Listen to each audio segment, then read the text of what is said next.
హరి ఓం. అందరికీ నమస్కారం. ఈరోజు క్రిందటి భాగంలో కొంత చెప్పుకున్న తిరుమలిసే ఆళ్వారు గురించి, అంటే భక్తిసారుల గురించి, ఆయన మహిమలను గురించి చెప్పుకుందాం. సాక్షాత్తు పరమశివుడే ఆ పరమభక్తాగ్రేసరుణ్ణి భక్తిసారులు అని బిరుదిచ్చి గౌరవించాడు. అటువంటి భక్తిసారులు చేసిన మహిమలను గురించి ఈ భాగంలో వివరించుకుందాం. ఒకసారి సుక్తిహారుడనే సిద్ధుడు తన వాహనమైన పులినెక్కి ఆకాశంలో స్వేచ్ఛగా తిరుగుతున్నాడు. ఒకసారి భక్తిసారులు యోగమగ్నుడై ఉన్న ప్రదేశంలో పైన ఆకాశంలో ఉన్న పులి ముందుకు అడుగు వేయలేకపోయింది. సుక్తిహారుడు భక్తిసారిని చూసి అతడి దివ్య తేజస్సుకి ఆశ్చర్యపడి అతడికి బొంత వద్దని ఒక దివ్య కవచాన్ని ఇస్తానని చెప్పాడు. అప్పుడు భక్తిసారుడు అతన్ని వారించి తన తపఃప్రభావంతో ఒక మణికవచాన్ని సృష్టించాడు. అది సూర్యకాంతితో వెలిగిపోతోంది. సుక్తిహారుడు ఆశ్చర్యపడి తన కంఠంలో ఉన్న మణిమాలను తీసి, దీన్ని జపమాలగా తీసుకో అన్నాడు. కానీ భక్తిసారులు తన కంఠంలో ఉన్న అక్షమాలని మణిమాలగా చేసి చూపించాడు. అది సుక్తిహారుడిచ్చిన మణిమాల కంటే దివ్యంగా ప్రకాశిస్తోంది. దాన్ని చూసి సుక్తిహారుడు సిగ్గుపడి భక్తిసారుని శ్లాఘించి వెళ్ళిపోయాడు. ఇంకోసారి కొంకణ సిద్ధుడనేవాడు ఒక గుటికని ఇచ్చి, దీనితో ఇనుమును తాకిస్తే బంగారం అవుతుంది, నువ్వు యోగ్యుడివని నీకు ఇస్తున్నాను అన్నాడు. భక్తిసారుడు వెంటనే తన ఒంటి మీద నలిచిన మట్టి తీసి అతడికిచ్చి, దీన్ని తాకిస్తే రాయే బంగారం అవుతుంది అన్నాడు. సిద్ధుడు ఆ మాటలకి కోపంతో దాన్ని విసిరేశాడు. అది ఒక కొండపైన పడి బంగారు కొండలా మారిపోయింది. సిద్ధుడు ఆశ్చర్యపోయాడు. ఆయనకు నమస్కారం చేసి వెళ్ళిపోయాడు. తర్వాత కొంతకాలానికి మొదలాళ్వార్లు ముగ్గురు భక్తిసారులు కలుసుకుని ఒక కొండ గుహలో యోగ మార్గంలో భగవత్ సాక్షాత్కార ఆనందాన్ని పొందారు. తర్వాత మొదలాళ్వారు దేహళీపురంలో అంటే తిరుక్కోవలూరులో భగవత్ సాయుధ్యం పొందారు.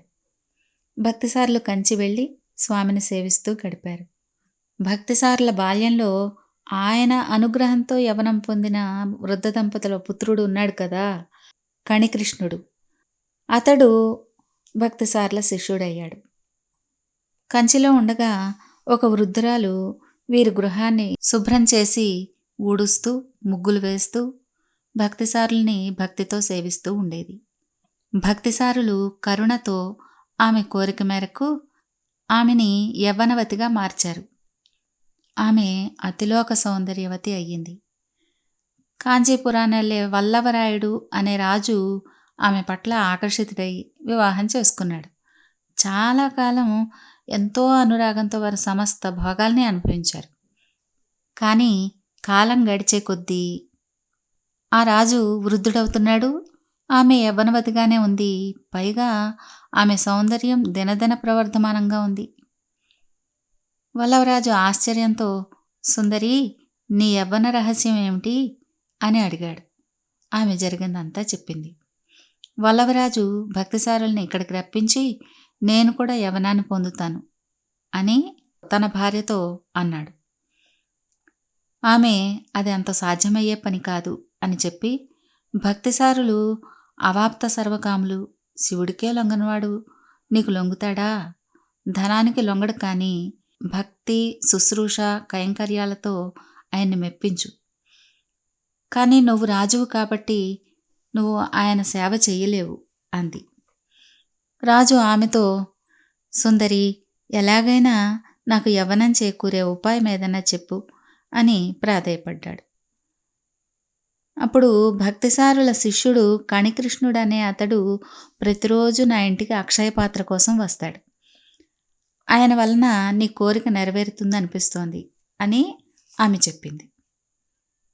రాజు అతడిని తన దగ్గరికి పంపమన్నాడు. మర్నాడు ఆమె అలాగే చేసింది. రాజు కణికృష్ణుడితో భక్తిసారుల్ని తన సభకి పంపించమన్నాడు. కణికృష్ణుడు భక్తిసారులు ఎవరి దగ్గరికి రారు అన్నాడు. రాజు ఆంతరంగికుల సలహాతో తనపై కవిత్వం రాయమని కణికృష్ణుణ్ణి కోరాడు. భగవంతుని తప్ప వేరొకరిని స్తుతించనని కణికృష్ణుడు తిరస్కరించేసరికి రాజు అతడికి దేశ బహిష్కరణ శిక్ష విధించాడు.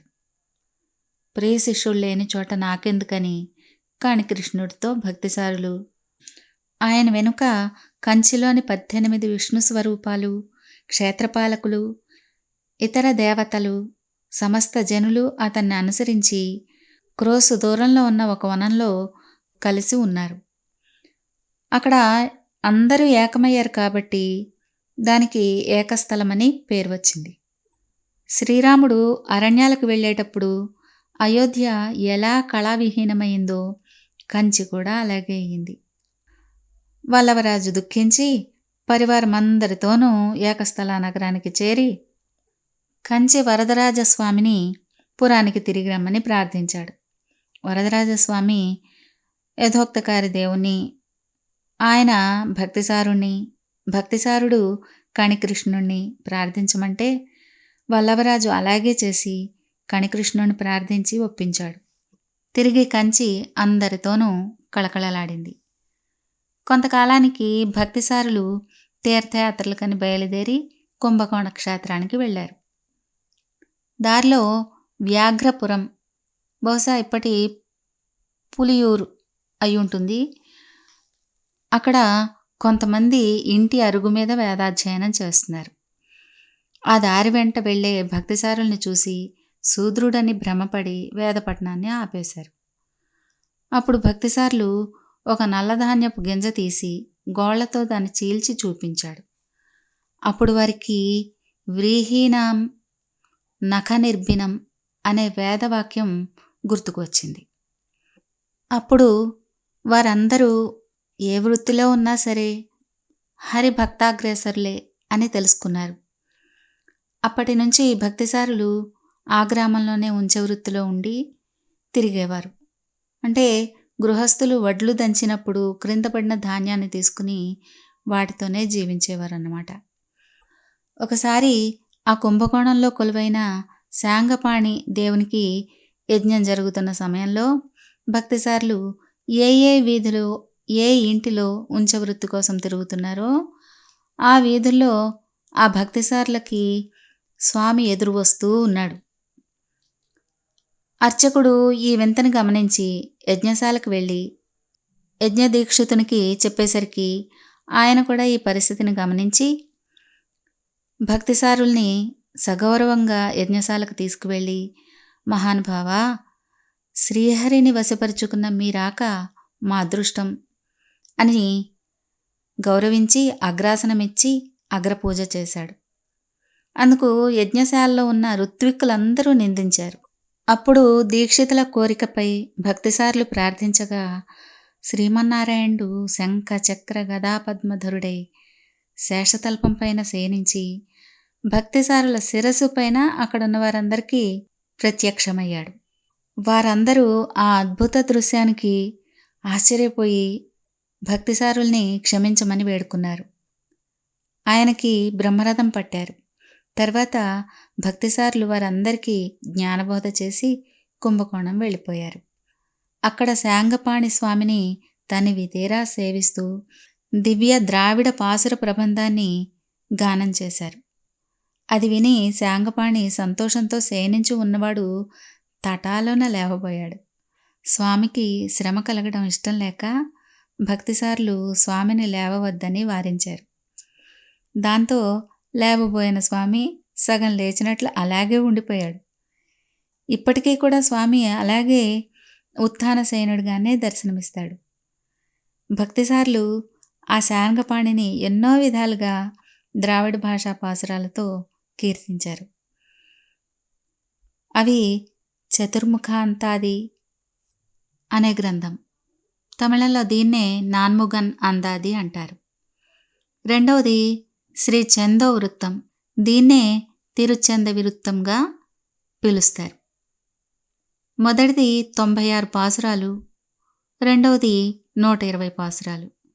ఈ విధంగా భక్తిసారులు ద్వాపర యుగాంతంలో 6000 సంవత్సరాలు, కలియుగంలో 1000 సంవత్సరాలు లీలా విభూతిలో ఉండి తర్వాత తన మూలకందమైన సుదర్శన చక్రంలో లీనమయ్యారు.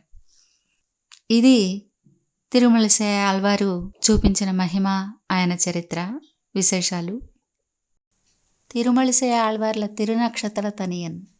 శక్తి పంచమయ విగ్రహాత్మనే సుక్తికారజత చిత్తహారిణే ముక్తిదాయక మురారిపాదయో భక్తిసారమునయే నమో నమః.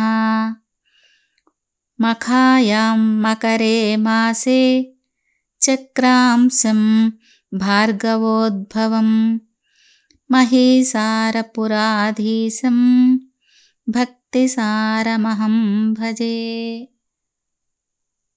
ఇంకా తర్వాతి భాగంలో కులశేఖర ఆళ్వార్ల గురించి చెప్పుకుందాం. హరి ఓం.